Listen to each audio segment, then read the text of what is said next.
Max! J'ai des jeux, pis de la bière, pis j'ai Red aussi, peux-tu venir? Coucou! Ah, en fait, j'ai pas de Switch. Je pensais qu'on pourrait peut-être gamer à quelque chose d'un peu plus rétro. Mais j'en ai amené aussi. T'es-tu plus Genesis, Super Nintendo ou un petit Crash Team Racing, là? Come on! En fait, j'avais un plan. Je pensais qu'on pourrait jouer au Vidéoway. Le Vidéoway, c'est quoi ça? T'es curieux, hein? Ben, ça tombe bien parce que j'ai tout ça juste ici, dans ma disquette. Allez, je te montre ça. Ah, mais t'aurais pu me le dire, là, avant que je descende de Montréal avec toutes ces bébelles-là. Ah, excusez.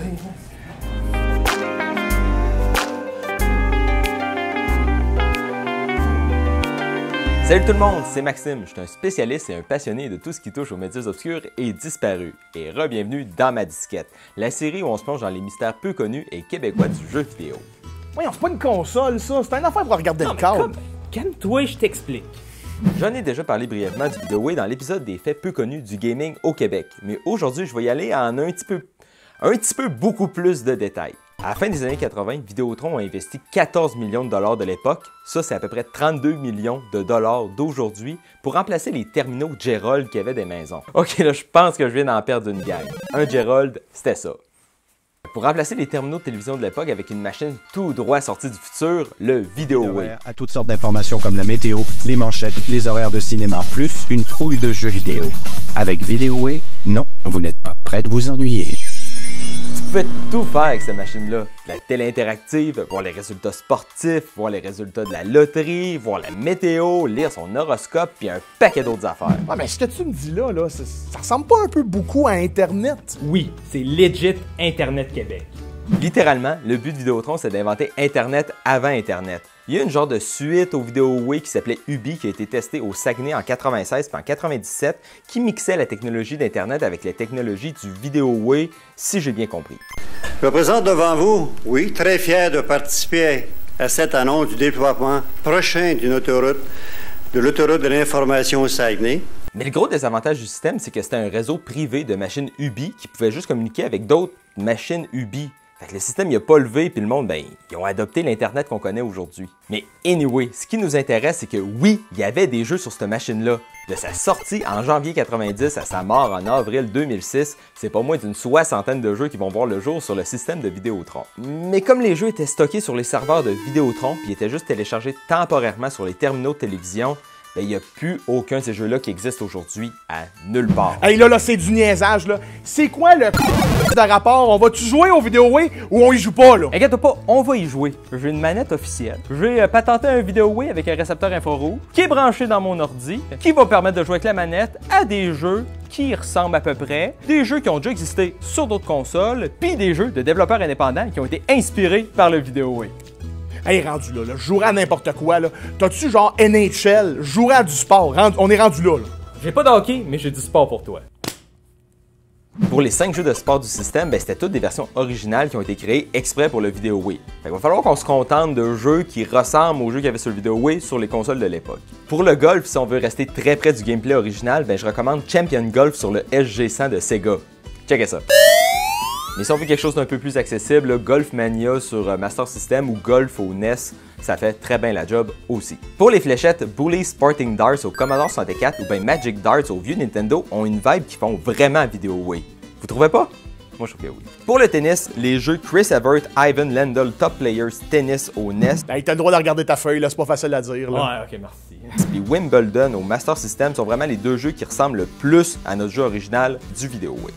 Du côté du Minipod, je suis quand même étonné. Je pense que la version du Vidéoway, c'est le seul jeu avec les trous officiels du défi Minipod de RDS qu'on connaît tous, de l'histoire de tous les jeux de la vie.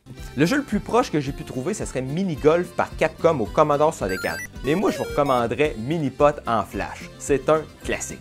Puis non, je ne l'ai pas oublié, le plus iconique des jeux de sport du Vidéoway, ben c'était le bowling. Puis étonnamment, c'est un des très rares jeux de petites quilles de l'histoire des jeux de quilles. Puis même si on peut pas choisir ses souliers, le meilleur jeu de quilles 8 bits, y a pas de doute, c'est Championship Bowling au NES. Puis checkez ça, c'est très proche de la version du Vidéoway. Bon, ben, à ce temps que ça marche, là, moi te le dire, là, je n'ai déjà plein mon casque du sport. Fait que y a-tu des jeux que je connais sur le Vidéoway? Oui, j'ai trouvé 12 jeux qui existaient ailleurs qui ont été portés sur le Vidéoway. Ben, portés, tu veux dire des portages légaux ou des portages genre bootleg faits dans le fond d'un sous-sol? Oui, 100% légal. Genre, les développeurs du Vidéoway, ils ont été à Broadway rencontrer le monde de Sesame Street pour porter Forme Magique sur le Vidéoway.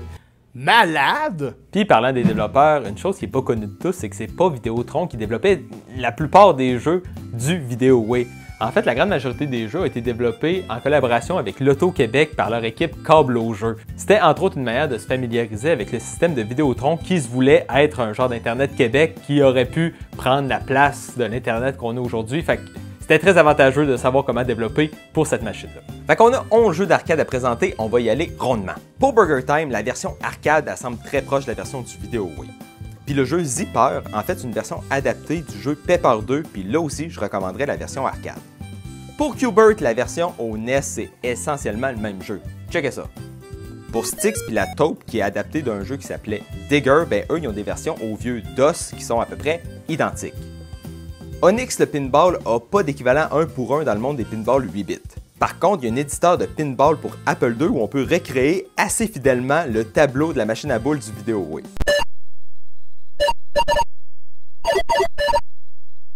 Puis si vous voulez pas passer des heures à recréer le tableau au Apple II, ben, je peux vous recommander fortement Pinball au NES ou Flipper au Sega SG-1000. Ils font bien la job. Mr. Chin, quant à lui, c'est un jeu du MSX développé par HAL Laboratory. Mais non, pas HAL, là. Pas ceux qui ont fait Kirby, toujours. Oui, exactement eux.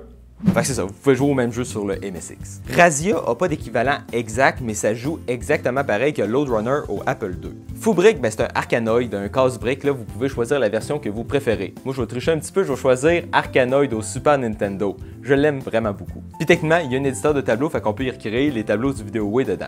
Puis Évasion, aïe aïe, ça a vraiment pas été facile à trouver. Dans le fond, c'est basé sur un jeu de blocs chinois qui s'appelle le Tao Slide Puzzle. J'en ai trouvé un sur MSX, mais il loadait pas. Puis les jeux sur MSX, ben c'est juste du code dans un fichier texte, essentiellement. Fait que je l'ai ouvert, puis j'ai codé en BASIC, comme si j'étais en 1988, pour réparer un vieux jeu de puzzle, de déplacement de blocs que tout le monde s'en fout un peu. Qu'est-ce que je ferais pas pour mes vidéos? Fait que checkez ça, un Tao Slide Puzzle comme Évasion au Vidéoway. Puis finalement, Gaston Labrosse, c'est un jeu d'arcade original créé pour le Vidéoway. Mais en fouillant un petit peu, j'ai trouvé que ça ressemblait vraiment beaucoup à Crazy Train par Konami au MSX. Ben justement, sur cette vieille affaire-là, les jeux originaux, j'imagine qu'ils sont perdus, là. Pas tout à fait. Ouais, il y a un paquet de jeux qui n'existe plus à nulle part. Comme Plunk, qui était un jeu où est-ce qu'il fallait fouiller sur une grille sans se faire pogner.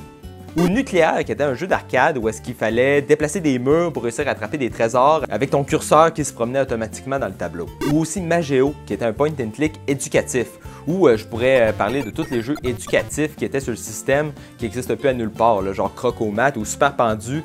C'était deux jeux pas mal populaires de la machine. Par contre, il y a une couple de jeux qui ont inspiré des développeurs indépendants québécois à créer des jeux qui s'inspirent des jeux perdus du Vidéoway. Pour Mordicus, le jeu de puzzle où est-ce qu'il faut nourrir des gorilles avec des bananes, ben j'ai une vidéo au complet qui présente tous les jeux qui se sont inspirés de Mordicus sur ma chaîne des jeux puis de la bière. Mais dans le fond, il y a 3 versions Flash, dont 2 qui sont faites par moi, une version pour les vieux Android avec des trolls puis des léprochaumes, puis finalement un remake officiel par Ingenio, une filiale de l'Auto-Québec dans le temps, qui avait créé le jeu pour le Vidéoway, puis qui l'avait sorti en loterie CD-ROM du nom de Mosaïque avec un thème de boîte au trésor où est-ce que tu pousses des feux puis des sphères qui remplaçaient essentiellement les singes puis les bananes. En exclusivité, je peux vous montrer des images de Jungle Bungle, une version qui devrait sortir pour le Super Nintendo dans les prochaines années, qui est développée par Collector Vision.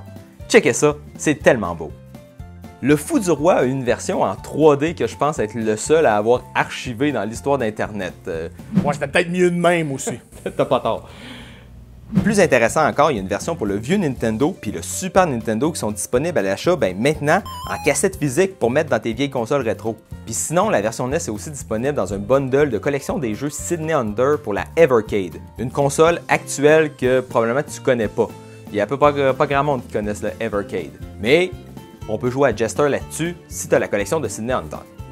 Quand même. Puis l'autre jeu le plus réimaginé du lot, le Point and Click Temporel Inc. qui se passe dans une pyramide, a eu 2 versions par des fans. La première, c'est une version pour Windows où est-ce que tu peux même simuler le lag de la manette du Vidéoway en infrarouge en jouant avec la souris et le clavier. C'est quand même drôle. Puis j'ai-tu dit qu'il y avait 2 versions faites par des fans? Ben en fait, je me suis trompé. En réalité, il y en a 3. Il y en a une autre qui est faite en flash qui change un petit peu la manière qu'on se place dans la pyramide, qui a l'air de simplifier un peu le système du jeu de Temporel Inc. Puis pourquoi il y a autant de remakes de Temporel Inc? C'est qu'il y a quelqu'un dans le temps qui s'était enregistré en train de jouer à l'entièreté de Temporel Inc. Fait qu'on a un gameplay du jeu original du VideoWay en ligne sur YouTube. C'est pour ça que c'est plus facile de faire des remakes de ce jeu-là que des autres jeux où est-ce qu'on a juste une ou deux images de disponibles.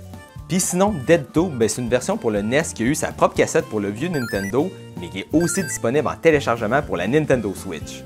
Ça, c'est cool. Puis finalement, le Pachinko multijoueur Bisbee a une version en développement pour le Super Nintendo depuis quand même un bout, par le studio Collector Vision, qui est le même studio que je viens de parler, qui a fait toutes les versions pour les vieilles consoles de Dead Doom, Jester, puis Jungle Bungle. Je vais montrer des images, mais vous pouvez pas y jouer encore à Bisbee. Mais là, eux, là, qui s'inspirent des vieux jeux pour en refaire d'autres, là, ils les font, ils ressortent sur des bébelles que moi, Red, puis 5-6 autres bozos au Québec ont. C'est déjà dur de les jouer, pourquoi qu'ils mettent pas ça n'importe où, là? J'aimerais ça bien te dire qu'ils sont tous disponibles sur Steam, là, genre pour 5$, mais je sais pas. Peut-être qu'un jour, il va sortir son VideoWay Mini, le gars. Mais... Hey, une VideoWay Mini, je serais le premier en ligne. Ouais, pareil, ça serait malade. Bon, ben c'était bien le fun, cette petite machine-là, écoute, mais la prochaine fois, c'est moi qui vais choisir les jeux. Là, je peux juste me lever de ce divan-là. Non mais attends, j'ai pas fini là, il y avait plein d'autres jeux là-dessus, il y avait genre le cribbage, là, moi je suis un gros fan de cribbage, il y avait les dés, il y avait le domino, il y avait le battleship, il s'appelait Ticaro par contre, mais c'était un battleship pareil, il y a le solitaire cité. Bye! Ok, bye Max, je vais aller faire ma conclusion. Fait que c'est comme ça qu'on peut revivre l'expérience du VideoWay en 2024.